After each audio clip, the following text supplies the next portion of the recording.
The Sasanian Empire, which lasted for more than 4 centuries, was the last great Persian empire before the rise of Islam, and is considered one of the most influential civilizations in the history of Western Asia. The Sasanians had a long-standing rivalry with the Roman Empire and later with the Byzantine Empire, with whom they fought numerous wars over the centuries.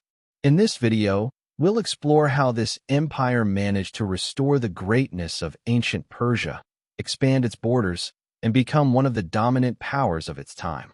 The Sasanian Empire emerged after the fall of the Parthian Empire, and the transition was anything but peaceful. During the 3rd century, the Parthian Empire, once a major power in the Middle East, began to weaken. There were internal struggles, disputes over the throne, and widespread discontent among the nobility. All of this paved the way for the rise of the Sasanians. The main architect of this change was Ardashir, a local leader from the region of Persis in southwestern Iran, who began to stand out. The great moment for the Sasanians came in 224 CE, when Ardashir defeated the last Parthian king, Artabanus, in the famous Battle of Hormozgan. With that victory, he eliminated the Parthian resistance and officially founded the Sasanian Empire. However, the resistance didn't vanish immediately. The final effort was led by Vologases, who continued to mint coins in Ctesiphon, the former Parthian capital, until 228. But over time, Ardashir consolidated power and the Sasanian dynasty firmly took over, replacing the Parthians. Politically, the Sasanians maintained a highly centralized and authoritarian structure, and their king, called the Shah, or King of Kings, held absolute power over the empire. During the reign of Shapur I, Ardashir's son, the Sasanian Empire continued to grow and expand, conquering territories like Bactria and the western part of the Kushan Empire. However, the empire also faced several conflicts with Rome.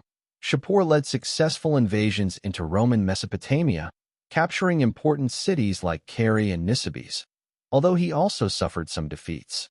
One of the most significant moments of his victories was the capture of Roman Emperor Valerian. After his imprisonment, Valerian never returned to Rome. He endured various cruel humiliations, such as being used as a human stool whenever Shapur needed to mount his horse. There are also accounts that Valerian's skin was removed and displayed as a trophy in the main Persian temple. Finally, it's said that Valerian was forced by Shapur's soldiers to drink molten gold. Despite his military victories, Shapur also worked to improve his empire. He founded new cities and promoted religious diversity, supporting Manichaeism and even befriending a Babylonian rabbi, which brought benefits to the Jewish community.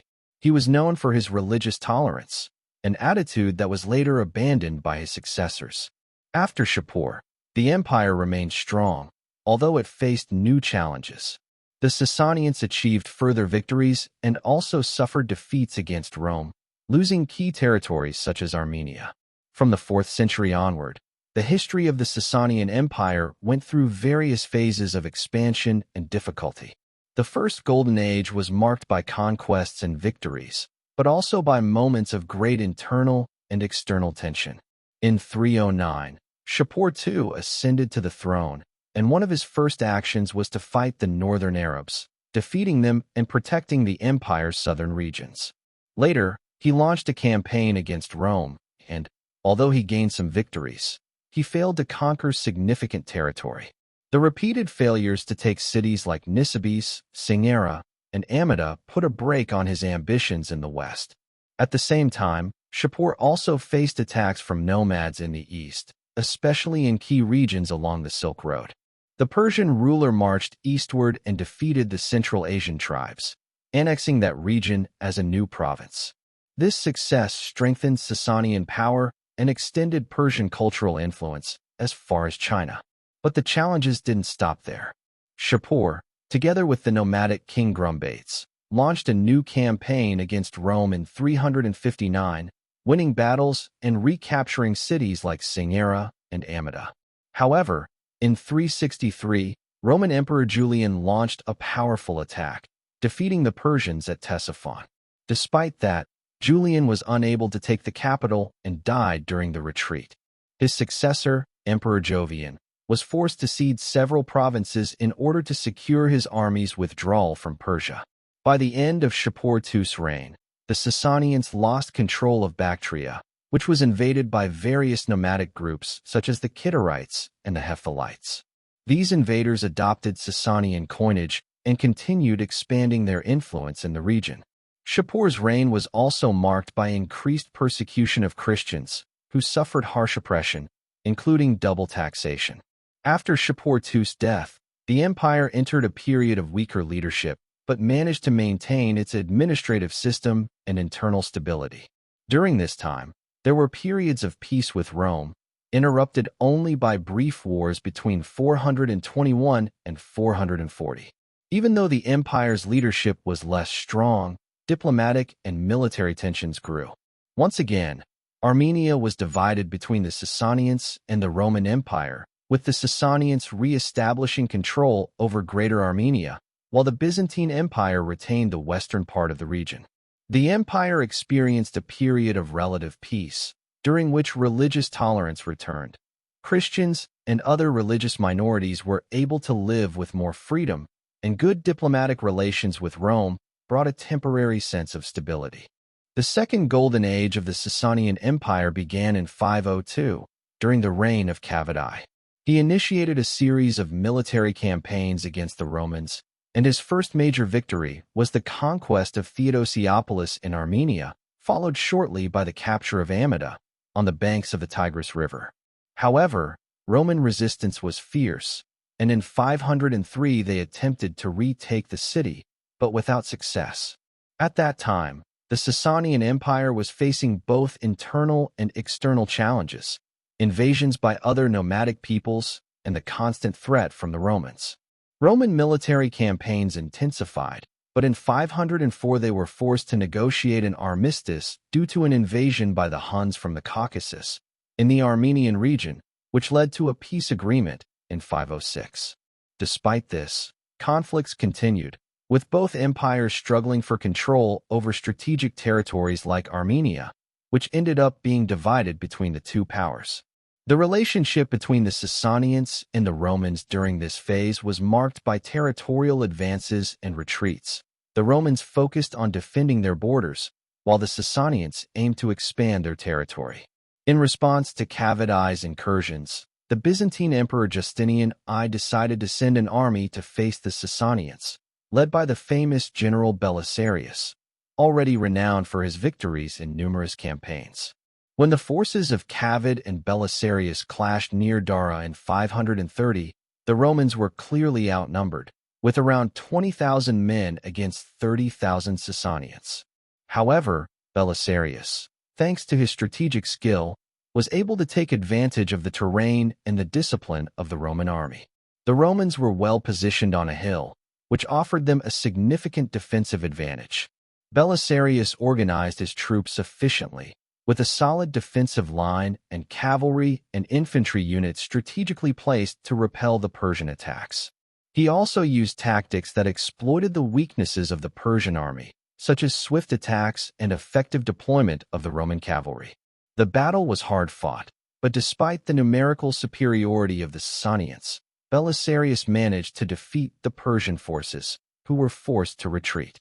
The Roman victory was attributed to the general's tactical skill and the discipline of his troops, who managed to hold their ground despite the intensity of the attack.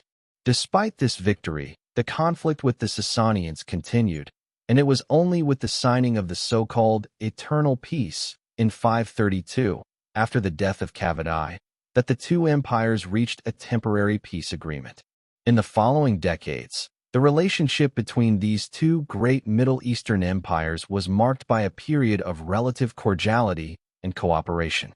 However, while Justinian focused his efforts and resources on the reconquest campaigns against the Vandals and Ostrogoths in the Italian peninsula, the defenses of the Eastern Roman Empire were neglected.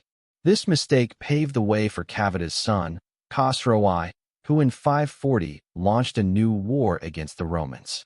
After a period of internal instability, the Sasanian Empire entered a phase of significant expansion under the rule of Khosrow II. who reigned from 590 to 628. Taking advantage of the civil war within the Byzantine Empire, Khosrow II launched a new offensive, capturing important cities such as Antioch in 611 and Jerusalem in 614. These successes were made possible by the weakness of the Byzantine Empire, following the deposition of Emperor Maurice in 602. During this phase, the Sasanian Empire managed to recover vast portions of lost territory, advancing into Syria, Egypt, and other regions. The expansion was impressive, and the Sasanian Empire reached its peak. However, this period of glory was interrupted by the Byzantine counterattack led by Emperor Heraclius, which began in 622 and gradually forced the Persians to retreat. Eventually, the Sasanian Empire began to collapse after the death of Khosrow II in 628.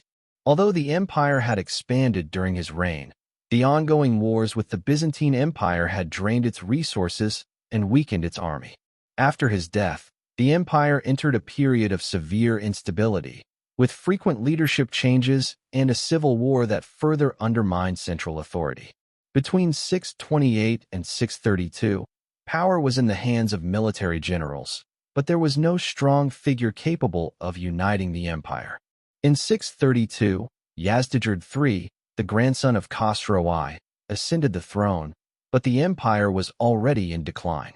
The Arab tribes, united by the new Islamic religion, began to invade Persian territories. The weakness of the empire, caused by the exhaustion from wars, pressure from local elites, and a burdensome tax system, facilitated the Arab conquest. The Sasanians were unable to organize effective resistance and were quickly defeated. The Arab commander Khalid ibn al-Walid led a series of swift and decisive battles, conquering regions like Iraq. The final fall of the Sasanian Empire occurred with the death of Yazdijerd III in 651, after numerous battles and internal revolts. Although the empire had vanished, many Persian nobles fled to Central Asia, where they contributed to the rise of the Sasanid Dynasty, which sought to revive Sasanian culture and traditions. The Sasanian Empire was absorbed into the Islamic Caliphate, but Persian influence continued to be felt for a long time in the regions that had once been part of the empire. If you enjoyed learning more about the history of the Sasanians, I've left another video right here for you to check out. And don't forget to leave a like and subscribe to our channel. See you in the next video.